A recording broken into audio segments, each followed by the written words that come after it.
Buongiorno, benvenuti alla TG Sicilia. Le principali notizie. Ritorno tra i banchi in chiaroscuro in Sicilia. Mancano aule, arredi, insegnanti e persino assistenti. Ad Acireale niente scuola per Gaia, disabile, e abbiamo raccolto lo sfogo del padre. Protesta di sindaci e genitori degli studenti pendolari di 60 piccoli comuni di mezza Sicilia. Per loro ingresso in aula a rischio. L'azienda dei trasporti AST non ha bus efficienti in grado di garantire tutti i collegamenti necessari. Offensiva contro Cosa Nostra dell'antimafia di Caltanissetta, in manette 13 esponenti delle famiglie di Pietra Perzia e Regalbuto, sequestrato un'impressionante quantità di armi, compresi i Kalashnikov che bucano i mezzi blindati. Il crack arriva nel salotto buono di Palermo. Molti giovani si drogano anche nelle vie residenziali della città. Sembrano zombie, dicono i residenti di via La Lumia.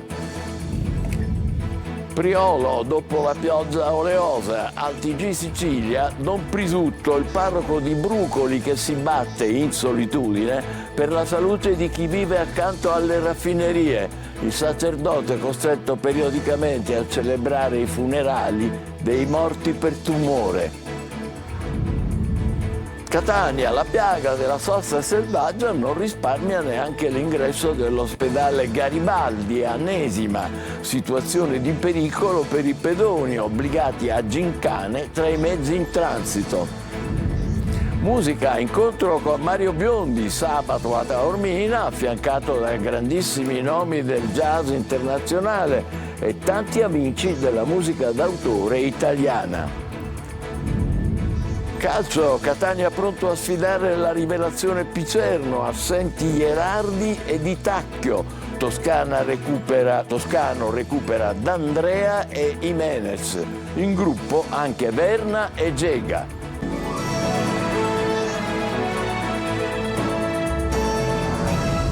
Bentrovati. Scuola, partenza in chiaroscuro. Mancano aule, arredi, insegnanti, persino assistenti. In Sicilia il suono della campanella segnala l'inizio delle lezioni, a volte scaglionate per mancanza di classi. Ad Acireale poi niente scuola, niente lezioni per Gaia, disabile. Abbiamo raccolto lo sfogo del padre. Tonino De Mana.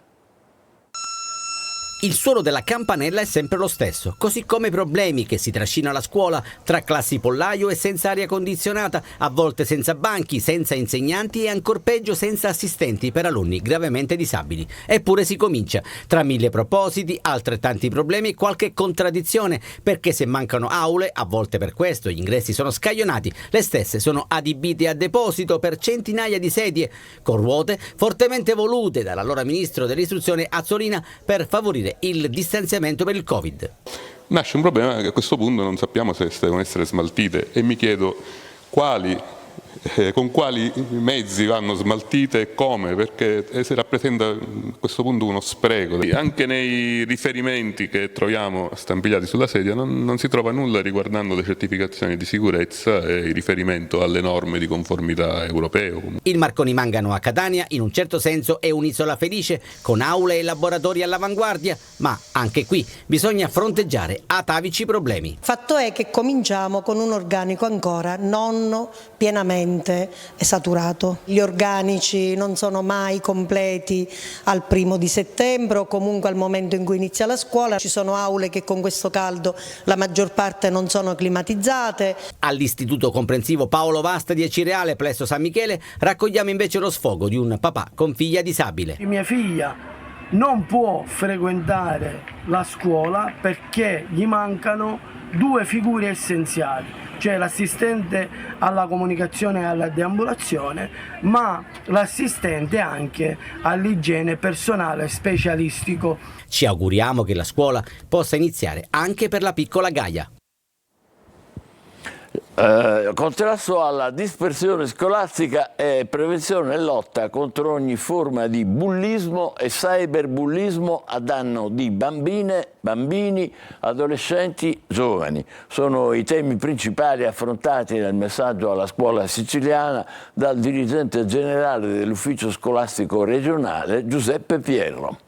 Gli studenti pendolari che vivono in 60 piccoli comuni di mezza Sicilia rischiano di non poter seguire le lezioni. L'azienda siciliana trasporti non ha autobus efficienti in grado di garantire i collegamenti necessari. Protestano le famiglie e con loro i sindaci da Palermo a Messina e Catania, passando per Siracusa e Ragusa. Maglio Viola. Sindaci dei piccoli centri siciliani sul piede di guerra contro l'AST, l'azienda trasporti, e contro la regione che non ha ancora risolto la crisi della stessa azienda. L'AST, responsabile del trasporto di circa 7.000 studenti in 60 comuni periferici, non riesce a garantire il servizio per l'assenza di mezzi funzionanti. Sono una dozzina i sindaci del palermitano che protestano, ma a loro si uniscono sindaci del catanese, del siracusano, del ragusano.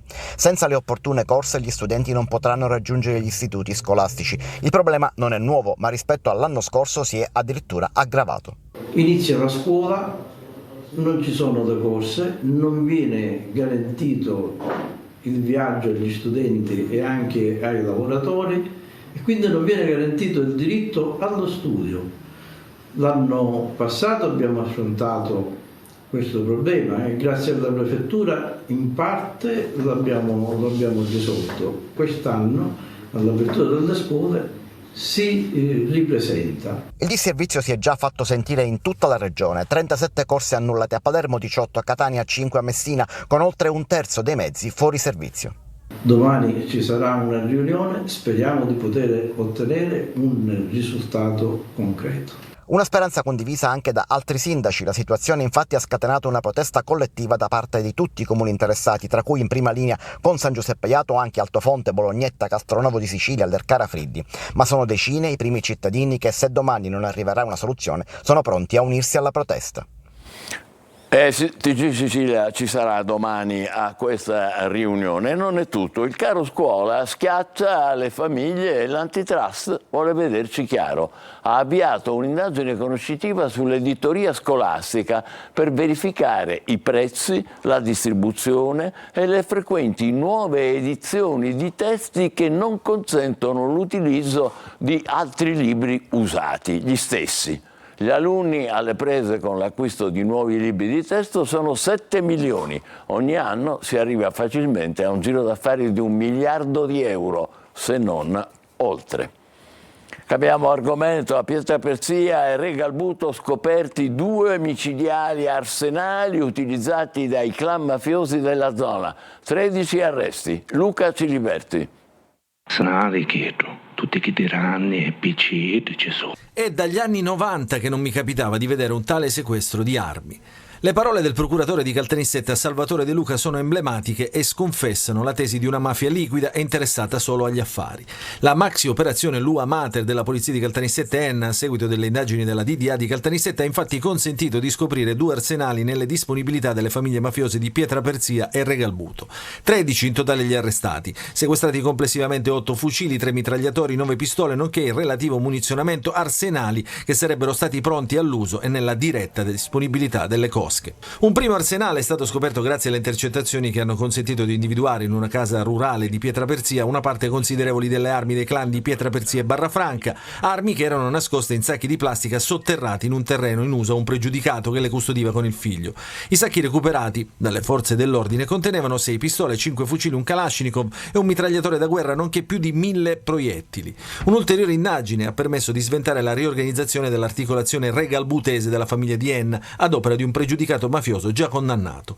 Nel corso delle indagini, nel magazzino di un bar ubicato nella piazza centrale di Regalbuto è stato rinvenuto e sequestrato un altro arsenale con Kalashnikov, fucili, pistole e munizioni. La mafia ennese è ritenuta da sempre strettissimi rapporti di collaborazione con il clan Santa Paola di Catania.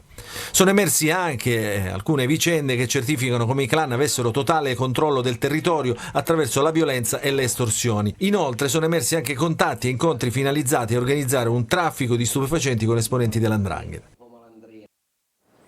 Il crack arriva nel salotto buono di Palermo. Molti giovani dipendenti dalla sostanza stupefacente si drogano ormai anche nelle vie residenziali della città. Sembrano zombie, dicono i residenti di via La Lumia. Marco Gullà.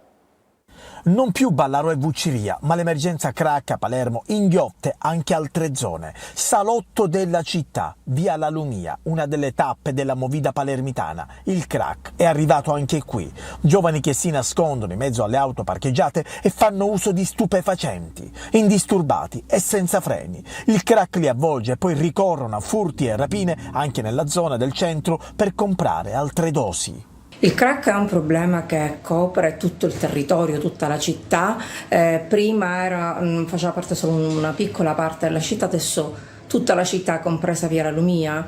Tra l'altro ho notizie certe da parte di amiche insegnanti in varie scuole di ordine medie, liceo, in cui riscontrano questo tremendo problema del crack. Il crack è un problema gravissimo. Tanto per il problema in sé, ma per il problema dei costi, perché ha dei costi bassissimi. Sembrano zombie che camminano, ci dice un residente di via La Lumia. Emergenza sull'emergenza, perché poi molti di loro, pur di accaparrare soldi per comprare le dosi, commettono furti e danneggiano auto in sosta, oltre alle rapine a turisti e cittadini. E il tutto avviene anche di giorno, alla luce del sole. Proseguono le ricerche nel mare di Terrasini di Antonino D'Amico, il giovane di 22 anni di Partinico, che ieri è stato travolto da un'onda e trascinato in mare mentre si trovava tra gli scogli di Contrada Paternella. Il ragazzo era insieme a un amico, anche lui trascinato dalle onde, che però è riuscito a risalire fuori dall'acqua dopo aver lottato contro il mare agitato per una ventina di minuti. In ospedale è stato medicato per le contusioni e i graffi rimediati nella scogliera. Dopo la pioggia oleosa dell'ISAB torna alla ribalta la questione salute nel cosiddetto quadrilatero della morte. Incontriamo a Brucoli Don Palmiro Prisutto, il sacerdote che da decenni si batte in solitudine per la salute dei parrocchiani ed è costretto periodicamente a celebrare i funerali per i morti per tumore. Francesco Aloi. L'unica possibilità che tu hai è che qualcuno da fuori ti venga a tirare fuori da questo pantano in cui siamo caduti. Solo così qui si potrebbe invertire la rotta. I miasmi sono all'ordine del giorno da anni e la lotta di Don Palmiro Prisutto, parroco di Brucoli, non si ferma. Dalla fine degli anni 70 si batte contro l'inquinamento nel quadrilatero della morte. Non è una battaglia di tutti, è soltanto una battaglia di alcuni. Si sente isolato, lasciato solo dalle istituzioni. È una battaglia contro i poteri forti, sì, ma questo non lo intimorisce. Sono stato tante volte chiamato dai grandi mezzi di comunicazione, la televisione, la radio, e invece non abbiamo trovato grande corrispondenza nelle istituzioni locali, le quali sono impegnate soprattutto a far capire, a illudere la gente dicendo che qui l'inquinamento non esiste. Tra la gente c'è tanta paura, anche se qualcuno si è confidato con lui, ma lontano dai riflettori. Quando dovrebbero parlare a voce alta e davanti a tutte queste cose, non trovano una istituzione che li possa difendere. Dal 2014, ogni 28 del mese, in questa chiesetta celebra una messa per le vittime di tumore. Inizialmente leggeva tutti i nomi, poi col passare del tempo è diventato impossibile. Il numero è cresciuto e si capisce che una messa non può durare 3 ore. Catania, la sosta selvaggia non risparmia rotatorie, marciapiedi e nemmeno l'ingresso di ospedali. Ecco cosa avviene tutti i giorni al Garibaldi di Inesima. Tonino De Mana. Una dietro l'altra, sembrano incolonnate. In realtà sono tutte in divieto di sosta, ferme anche sulle strisce pedonali a ridosso dell'ospedale Garibaldi Annesima. La sosta selvaggia, piaga catanese, non risparmia la trafficata via Palermo e neanche le immediate vicinanze della rotatoria che immette sul viale Felice Fontana, snodo cruciale per la viabilità. Totalmente ignorati i cartelli che indicano il divieto di sosta e fermata e la segnaletica verticale con tanto di omino, per la verità sbiadito.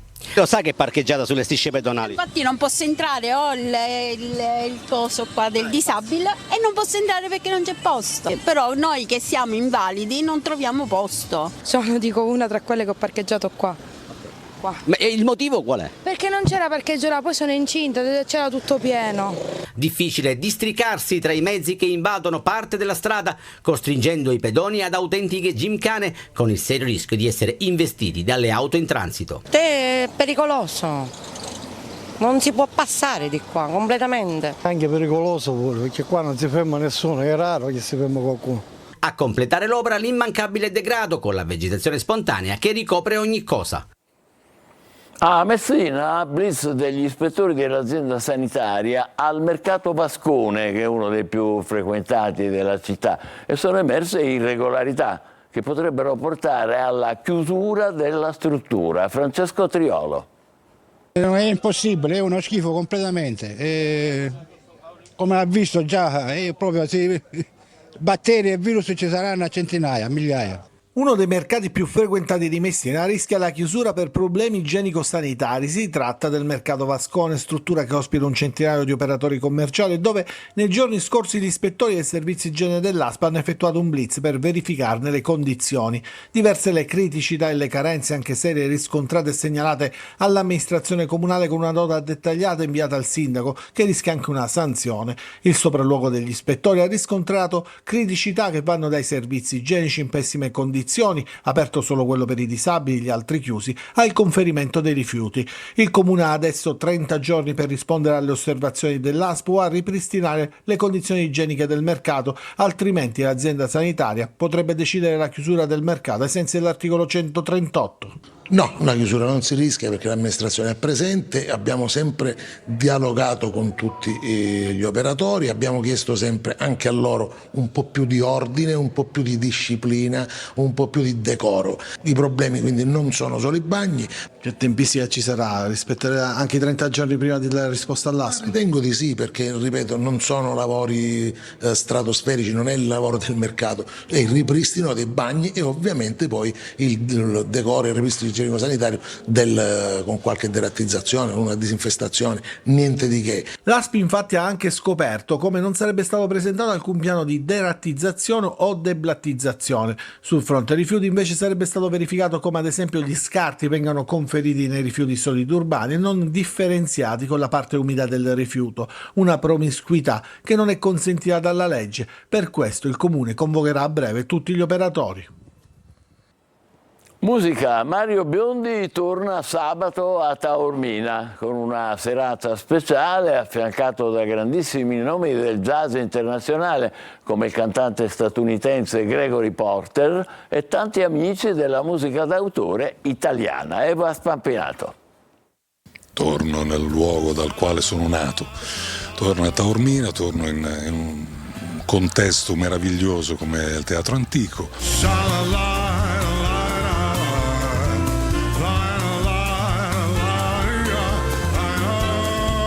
Torno non da solo perché l'amore per la musica va condiviso. L'amore per la musica soul e jazz, gli amici di una vita, la sua terra, il palcoscenico dove è cresciuto artisticamente. Taormina è un super ospite internazionale che arricchisce il parterre di eccellenze chiamate a raccolta da Mario Biondi per la sua Crooning Special Night di sabato 14 settembre.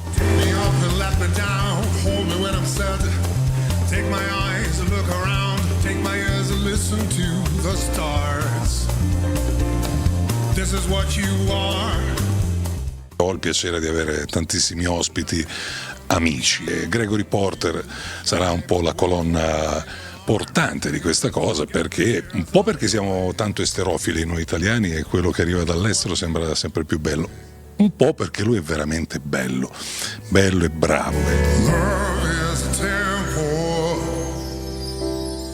Don't take it for granted. And when it happens, it's time to write your story.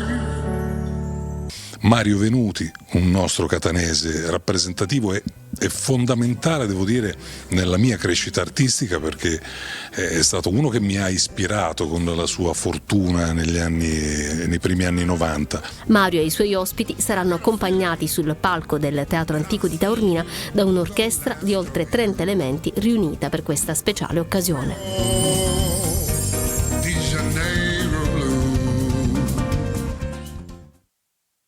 A Taormina, adesso facciamo la nostra pausa, tra poco il calcio con il Palermo verso l'insidiosa Juve Stabia. State con noi, vi aspettiamo.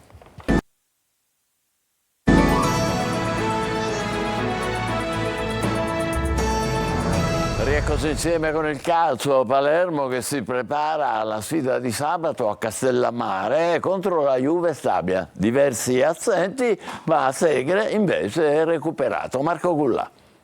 Tornare alla vittoria è il diktat rosanero in vista del match di sabato al Menti contro la Juve Stabia, una partita insidiosa che arriva dopo la sosta nella stagione scorsa, spesso penalizzante per il Palermo. Ma Dionisi per questa delicata sfida torna ad avere a disposizione Jacopo Segre, che si candida per partire dal primo minuto. Il calciatore, in passato tra i più prolifici nei rosa, è stato recuperato totalmente dopo aver saltato il primo mese di incontri. Per lui solo i 25 minuti contro il Cosenza che avevano colpito per intensità. Adesso il numero 8 potrà anche giocare di più dopo aver sfruttato la sosta per inserirsi meglio nei meccanismi di gioco. Ancora out invece Ver e Banica. Il turco spera di recuperare il prima possibile, ma al Menti non ci sarà. Sono veramente contento di essere qui, è veramente un grande orgoglio per me essere qui in questa grande società. Riguardo alla questione di quello che posso dare alla squadra, io credo molto in me stesso, nelle mie caratteristiche, nelle mie qualità, per cui diciamo che io cerco di dare il massimo sempre a ogni allenamento, a ogni partita, e cerco di aiutare con la mia esperienza e comunque tutto quello che ho nel mio diciamo quello che ho i miei compagni. Dionisi in avanti valuta l'inserimento di Ledo Aron dal primo minuto. Il Catania prepara la sfida al vertice contro il Picerno. Toscano deve fare a meno di Gherardi e di Tacchio, ma in compenso recupera 4 pedine. Tra assenze e ritorni molte le novità per la gara di sabato sera al Massimino. Francesco Triolo. L'attesa cresce perché anche se siamo all'alba del campionato, la classifica dice che quello di sabato sera alle 20:45 al Massimino è comunque uno scontro al vertice. Catania e Picerno infatti sono appaiati in vetta, a quota 7 insieme con Cerignola e Sorrento. Si corre verso il sold out ed è il segnale di come l'ambiente stia preparando la gara. Mimmo Toscano da parte sua cerca di isolare la squadra dal clima di entusiasmo che si inizia a percepire per la città. Il tecnico dovrà fare a meno di Gherardi, fermato per un turno dopo il rosso per doppia ammonizione rimediata a Biella, e di Tacchio bloccato da una lesione tendine al flessore della gamba destra. Inevitabili quindi almeno 2 modifiche nella formazione titolare. In difesa è pronto Quaini, a centrocampo spazio a De Rose. Di 6 indisponibili in occasione della trasferta contro la Juventus Next Gen sono attesi tra i convocati Verna, D'Andrea, Ghega e Ghimeses. Maggiore cautela e tempistiche di impiego differenti per Popovic e Montalto, con quest'ultimo che comunque ha ripreso a lavorare in gruppo sebbene non a pieno regime. Tiene banco il rebus attaccante. Toscano lo deciderà probabilmente a ridosso del match, ma il fatto che ci siano in gruppo D'Andrea e Gimenez permetterà allo staff tecnico di poter ridisegnare la squadra anche in altri modi, magari per esempio lasciando Luperini libero di sfogarsi a sinistra. In occasione di Catania-Picerno, come abitudine, ricordiamo che Telecolor dalle 20:15 proporrà 3 ore live con diretta stadio, collegamenti al Massimino, analisi del match, le interviste post partita in anteprima ed i vostri commenti via WhatsApp al numero 342 7712 855. Differita integrale del match in esclusiva lunedì alle 22:15 dopo Cornell.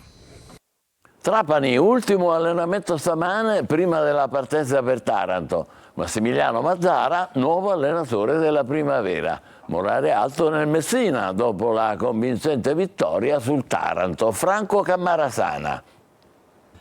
Ultimo allenamento stamani per il Trapani prima della partenza per la Puglia. La squadra granata infatti giocherà domani sera alle 20:45 contro il Taranto, reduce dalla sonora sconfitta 4-1 subita ad opera del Messina.